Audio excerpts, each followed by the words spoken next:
Hi everyone, Bernard here. I hope you're all staying safe and well, and welcome to the Citizen channel. Now, episode 2. This is the second episode now of a little feature called the City Book Club. Yeah, so we have a look at certain city-related books. Maybe the odd one thrown in that isn't specific to City, but obviously with that is the main crux of this little series we're doing. And today, of course, we're going to be looking at, you've seen the thumbnail, the one of the best player manager biographies out there, and if I say it was put together by the wonderful historian Dr. Gary James, then we know the content in this is going to be top class. I mean, this was done possibly in his early days. I'm not too sure how long Gary James has been putting these things together, but obviously one of his sort of first ones, I would have thought this one, but I may be wrong. My apologies if I am. Of course, we're going to have a look at the biography of Joe Mercer, entitled Football with a Smile. Yes, that's yeah, he did. Yeah, we'll talk about that in this little extract, actually, about the football with a smile bit and his demeanour, etc., etc. But we'll have a look at that today. We're going to have a look at one of the chapters and have a quick chat about that and come up any little memories I have, etc. At the time. It's obviously around about the time I started to go to main road. So very, very young man. So I do have obviously not great memories, but I've certainly can remember things. When you sort of poked a little bit, when you read something and you realise, oh yeah, I sort of remember that, you know, it sort of comes out, doesn't it? So we'll have a look at that today anyway in episode 2 of the City Book Club. Please, if you're new to this channel, please push that subscribe button, push the notifications if you enjoy. I try and inform and entertain, lots of different city vlogs, as you know, city past, city present, city quizzes, city vlog, magazine vlogs, these sort of things, lots of different things. I try and put lots of content out there so that even if something doesn't appeal, something else might appeal. So please check that out, and if you like it, as I said, if you're not already subscribed, please do so. And any City fans, you know it, please point them in my direction. I'll be very grateful for that. And if you do plough through my video lists, obviously you'll see a good sprinkling, probably about 50-50 to be honest with you, of movie and TV stuff as well. I do movie and TV reviews, so if that's of any interest. If you want to have a break from football, which some of us do, I mean, I'm glad from a break sometimes. Have a look at that, see what's on there. There's lots of different things on there as well. Movie reviews, drama reviews, quizzes, information vlogs, what's out to buy, what's on at the cinema, stuff like that. So please check that out. If you're no interest, don't worry, there's loads of football. But again, if you do know anyone who might be interested, if you could point in my direction, I'll be very, very grateful. And if you need any friends or followers on Facebook and Twitter, if you're trying to build it up, say you've got a low level or you're after some more, just seek me out on there. There's a couple of links on screen. And I do check every 3 or 4 days and reciprocate and follow and friend everyone back. And I do post loads of stuff on there as well that obviously doesn't touch the vlogs. I mean, lots of city information that I repost and stuff like that. And obviously lots of film and TV stuff as well.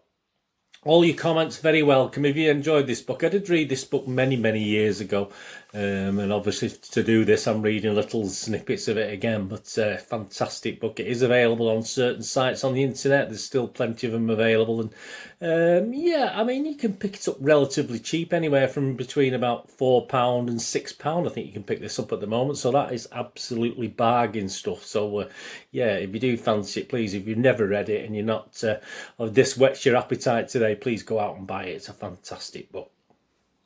And please, if you haven't got time to leave us a little comment, just give us a little thumbs up so I know you're out there. It's nice to get views, but it's nice to get thumbs up. Obviously, these history vlogs do tend to get more views for these over a period of time rather than the city present stuff, which is sort of here and now, but obviously with these. So it's nice. It is nice to get all those views, but it's nice to get thumbs up as well. And I say, I'm trying to get between 20 and 30 for my citizen vlogs at the moment. So if you can help me out with that, that'll be much appreciated. Yeah, so we're going to start at a time where Joe had left as manager of Aston Villa. Yeah, it was under a little bit of a cloud. He'd had about 5 years in charge at Villa Park, and early relegation had been followed by a promotion back to the First Division. And of course, they won the inaugural League Cup, didn't they? The two-legged affair in 1961. So some immediate success for Joe there, as well as promotion, obviously. And he had a fairly young team, an energetic team, an entertaining team to watch. But they did struggle a little bit back in the First Division. And after that euphoria of winning the League Cup, obviously it did sort of die down a little bit. And unfortunately, Joe had a little bit of an illness. He did have a stroke. The pressure of it all got to him.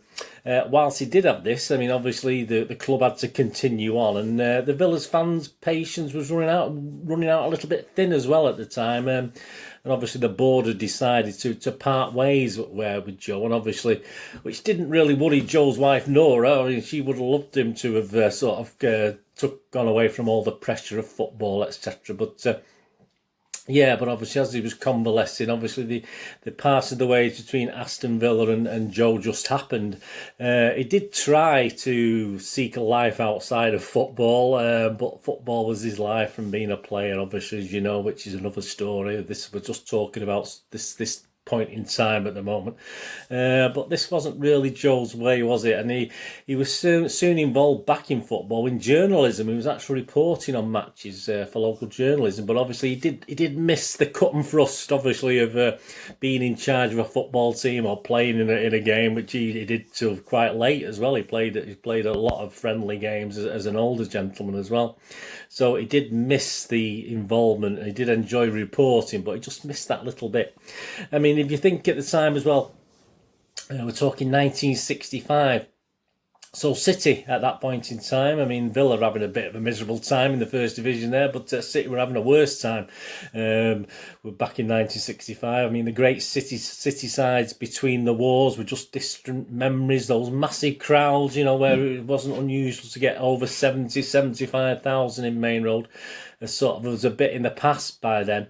And of course the cup runs of the 50s, even though we didn't do great in the league, obviously the cup runs of the 50s kept the fans coming back and kept City sort of at the forefront of English football.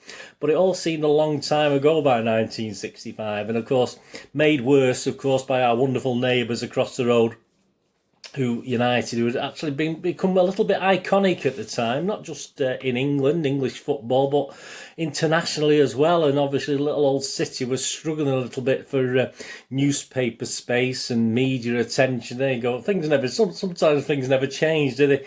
So yeah, it was a bad time. The fans were deserting him. Our loyal supporters were deserting him. We were once again back in Division 2, which is not the place to be when United were sort of beginning to conquer all in front of them. It was at that time we recorded our lowest ever league crowd, just over 8,000 against Swindon Town. Obviously with Mr. SUMMERBEE will appear in this a bit later on, playing for Swindon Town and scoring for Swindon Town anyway.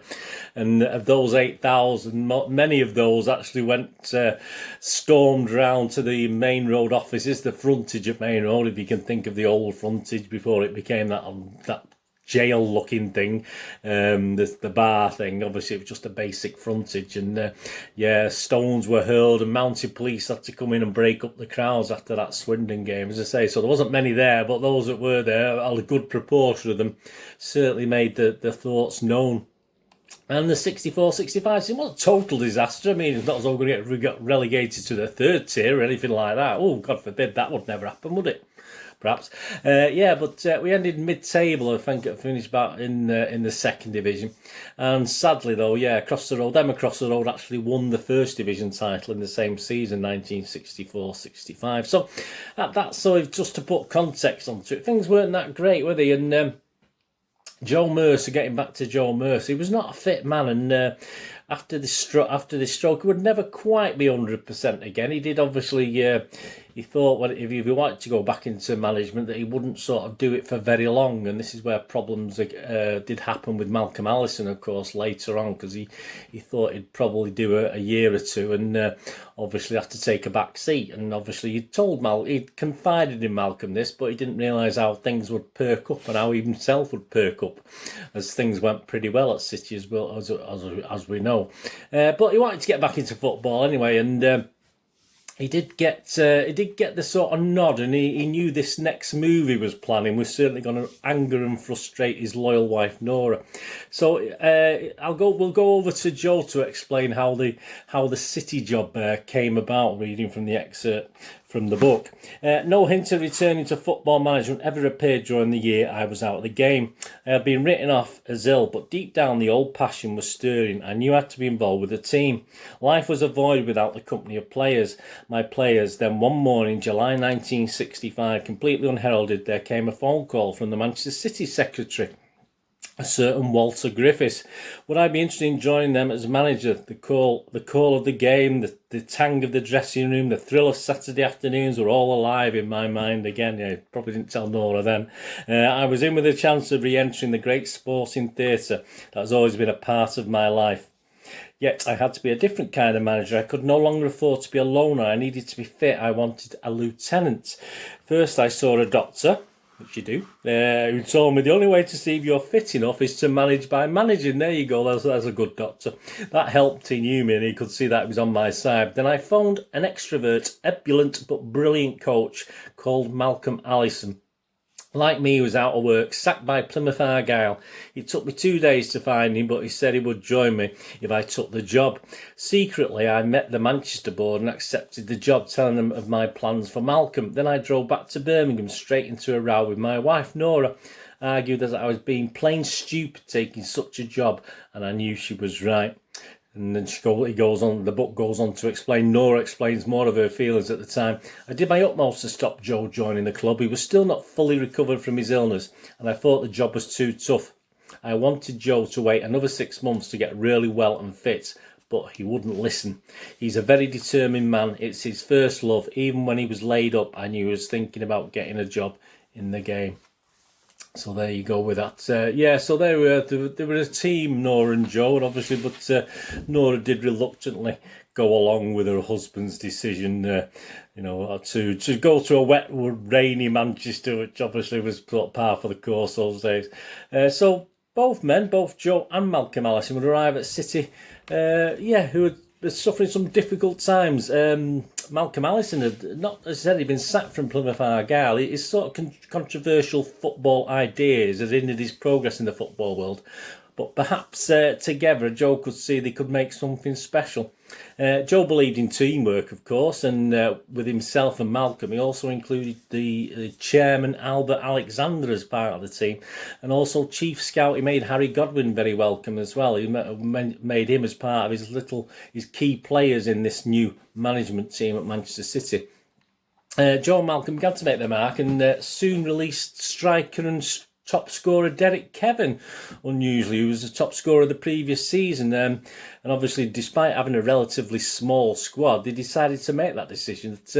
He'd been injured, Kevin, and they just didn't believe he would have the actual ability to come back at the very, very best. So they weren't afraid to take players and leave players out, even though, as I said, the squad was quite thin at the time.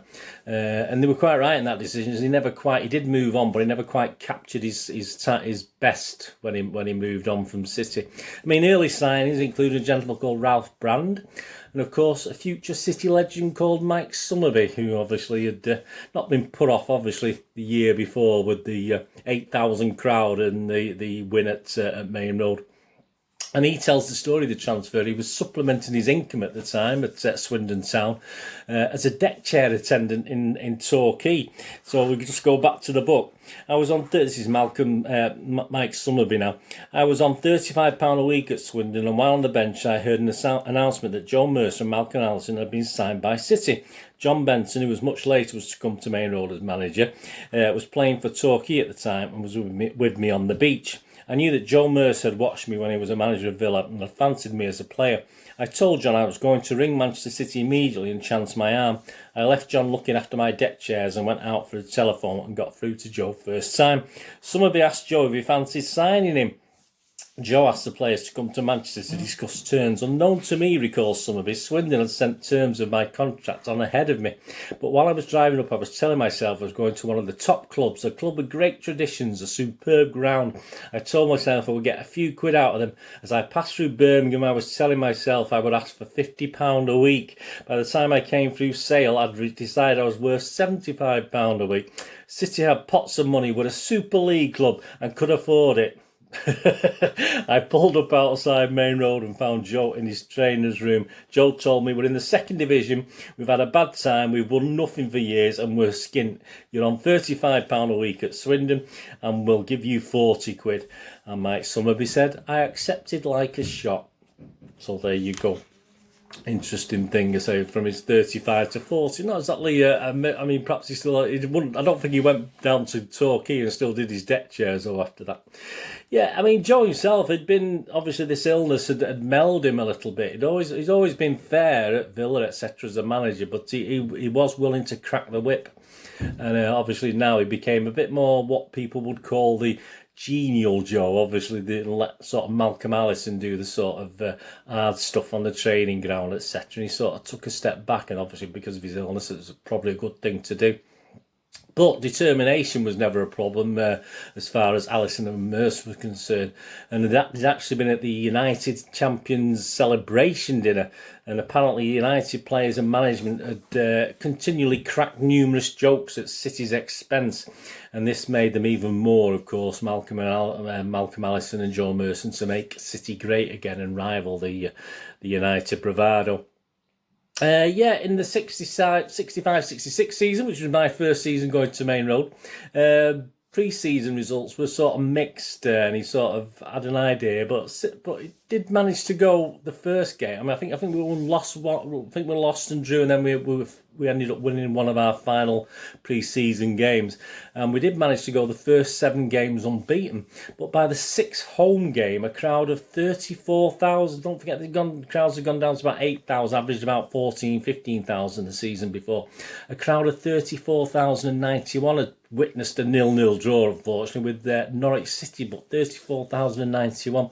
But significantly, the previous Saturday, United had welcomed the champions. Let's face it, United had welcomed Fulham to Old Trafford, and they'd only attracted a crowd of 32,716. So even though we're a division lower, and obviously the United were the current champions, you could also already see that the fans were willing to come back and support City.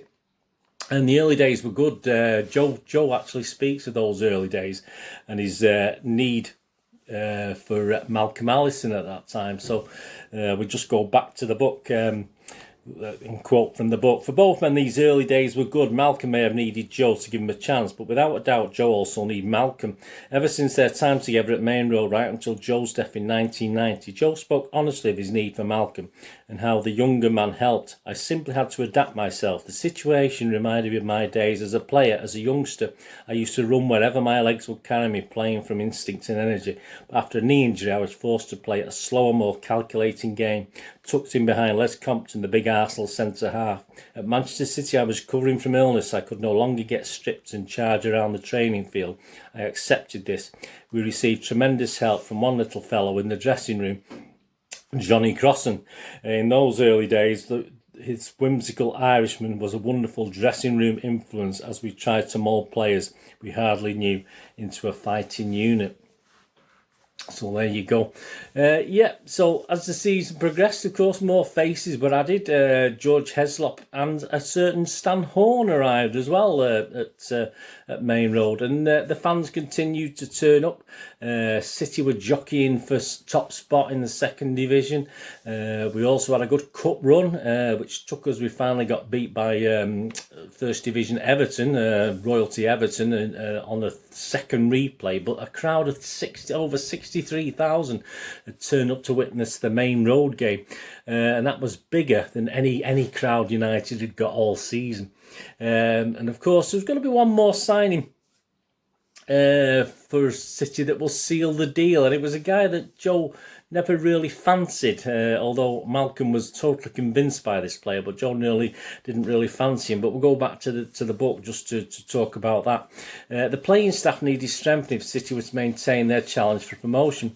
Joe and Mal showed interest in Wyn Davis of Bolton Wanderers. and Colin Bell of Bury. The only problem was lack of money. Joe was always protective towards the club's funds, while Malcolm did not really care about the cash. If the player was right, Malcolm was convinced that Bell was just what we needed. Joe doubted whether he was worth what Bury were asking. Malcolm Allison. I decided on Bell, but Joe wasn't sure. Also doubtful were most of the First Division managers. This gave me a chance for our directors. We're clucking about trying to raise money, £42,000 for him. I was telling people again that Bell couldn't play, hoping desperately the board would get the money together in time. They did it with hours to spare. We signed him on the eve of transfer deadline in March, beaten off a late challenge by Blackpool. When Joe first saw him, he was screaming, £42,000? What have I done? I must be mad. Because Colin Bell was a shy boy and he was only just 20. He was an introverted boy in a lot of ways. Although he was a great athlete, being shy, he never showed it. He scored a goal at Derby County in his very first game, but the ball just hit him. The goalkeeper kicked it out and it hit him and went straight back in. I remember Joe was sitting in the stand shouting, "Oh no, what have I done?" Joe soon recognised Bell's qualities of skill and energy in midfield. He realised that his earlier views on Bell had been false and freely admitted it. Colin Bell, of course, played a major part in the last period of the season and scored 3 third goals as City made their way back into the First Division. One of them, of course, was the goal at Rotherham and guaranteed promotion. Even now, over 25 years after Bell's goal, a bit longer now, obviously, from this book, City fans still sing their song of celebration. Of course, we know the song. So there you go. Obviously, it was Mr. Bell who was obviously the final piece in the jigsaw, wasn't it? So there you go. So yeah, so Joe and Malcolm had taken City back to Division 1 in what was a wonderful season for the returning numbers of City fans. Then Joe went on to spend part of his summer, obviously, as a World Cup panellist. Obviously, it was summer of '66. It was World Cup Willie. It was all that, wasn't it? One of my first memories of football was probably England and World Cup Willie. It wasn't. It was certainly of having that image of the 65-66 trophy on the wall with Johnny Crossan and Joe Mercer, but also World Cup Willie. They were my first real memories of football at the time. And of course, as a panellist, he just did share his honest opinions, his down-to-earth opinions, and he just became, obviously, the Villa fans had liked him. Obviously, they'd fallen out with him a little bit by the end of his tenure there. But, all the football fans in England just appreciated what a great guy and what a fantastic bloke he was. So obviously, it wasn't just the City fans who were coming to appreciate Joe Mercer. So, of course, that's the end of that chapter anyway. Obviously, there's loads more in here, and I will no doubt be dipping back into this over the coming months, perhaps years, if we're still here, if you're still with me, etc., etc. But I can only thank you for joining me for a look at Joe Mercer football with a smile. And we know what I've got for episode 3. I can tell you now, a little sneak preview. Yeah, episode 3, we'll be taking a look at an autobiography by certainly one of my, well, a lot of people's hero, another hero. They're all heroes, aren't they? I don't care who they are. Even Mr. Stan Horn's a hero, and I'll say, let's get him that medal. He got a mention in this, didn't he, briefly? There'll be more on him to come, I assure you. But obviously, we're going to have a look at the autobiography from Dennis Stewart, My Football Journey. So obviously you've read that or whatever. It'd be just great. Just join me as I sort of share excerpts from that, and obviously any little memories I have personally of that as well. That'll be episode 3. But I hope you enjoyed this Joe Mercer football with a smile. It's fantastic. Let me know any comments in here, any sort of memories you like, and that'd be fantastic. But a great second episode, and please catch the first episode was obviously on Mike Doyle's biography about City. So also I'll put it in the links as well if you've not watched that. So please check that out, Mike Doyle. So, thanks for joining me. Anyway, whatever we're going to do this day, have a great one. Look after yourselves, look after your friends, look after your families, more importantly. Let's all look after each other till we meet here again on the Citizen channel. Perhaps you have a flit across. Have a look at my film and TV channel if you want to rest from football. Whatever it is, all I ever ask of you is please stay safe, Blues. Come on, City. Thanks for watching. Bye for now.